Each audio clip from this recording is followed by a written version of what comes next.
The accident didn't happen at high speed. It didn't happen on a highway. It happened at a red light because someone looked away for just a moment. This story begins with a blended family, a married couple raising 4 children together, 2 from a previous relationship with an involved and present father, and 2 children they share as a couple. By most measures, their life was stable, supportive extended family, co-parenting that worked, a household that functioned. But there was one issue that never went away: driving.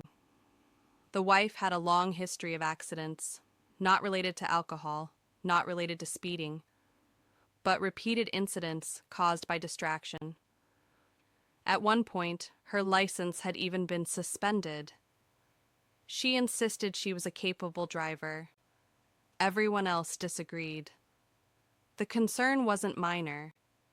She would turn around while driving to reach the back seat, unbuckle her seatbelt while the car was still moving, take her foot off the brake at traffic lights to grab a dropped toy or pacifier.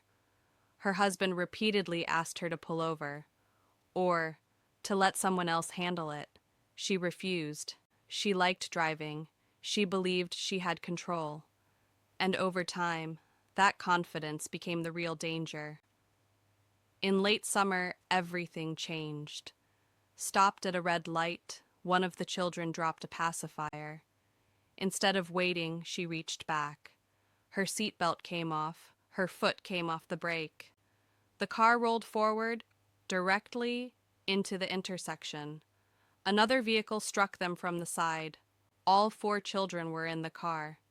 Miraculously, none of them were physically hurt. She was.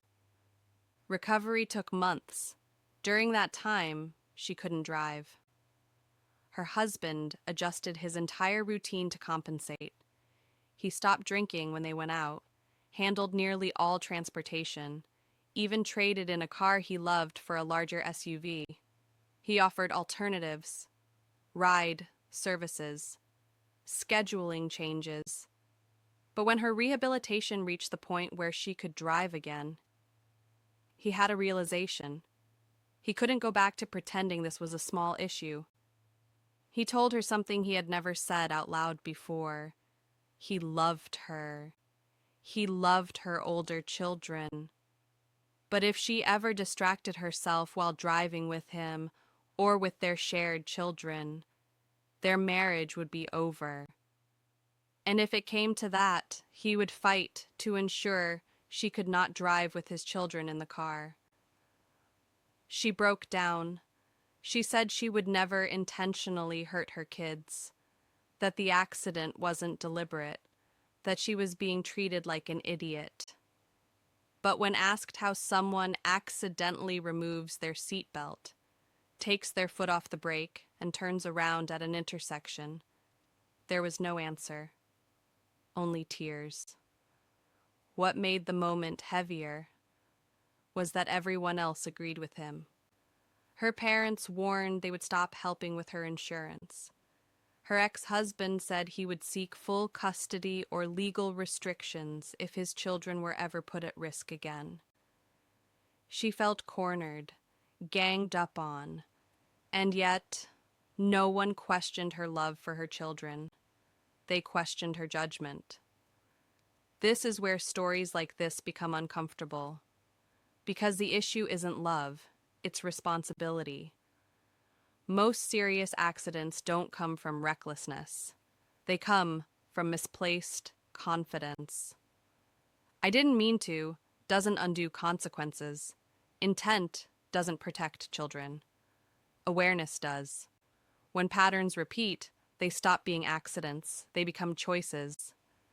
And sometimes, protecting your children means setting boundaries that feel cruel, even when they're necessary.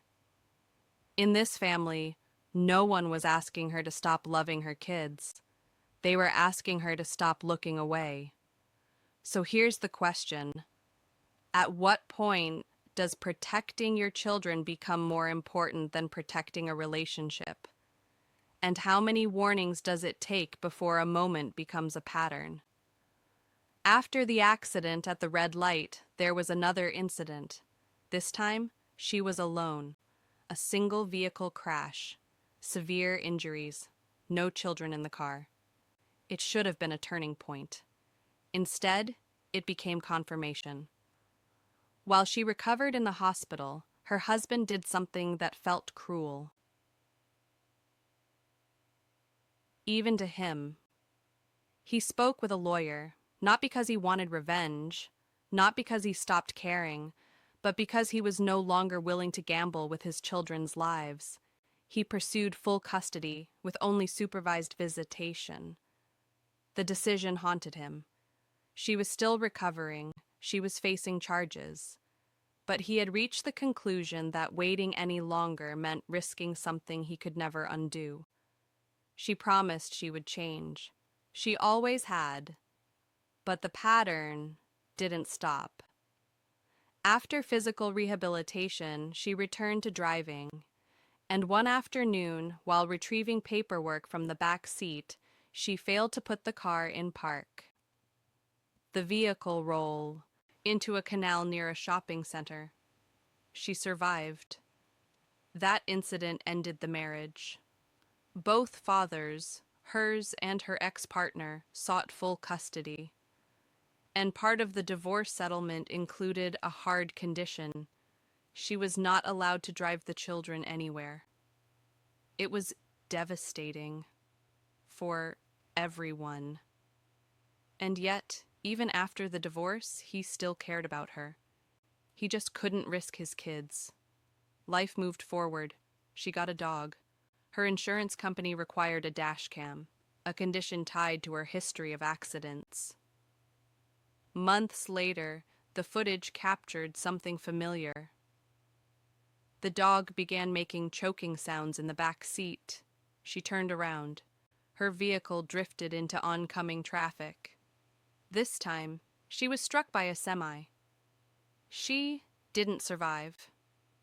In the end, the children lost their mother. Their siblings lost their mother. Her parents lost their daughter. And the man who had once loved her, and still cared, lost a co-parent. There was no satisfaction, no relief, only grief, and the knowledge that every warning had been real.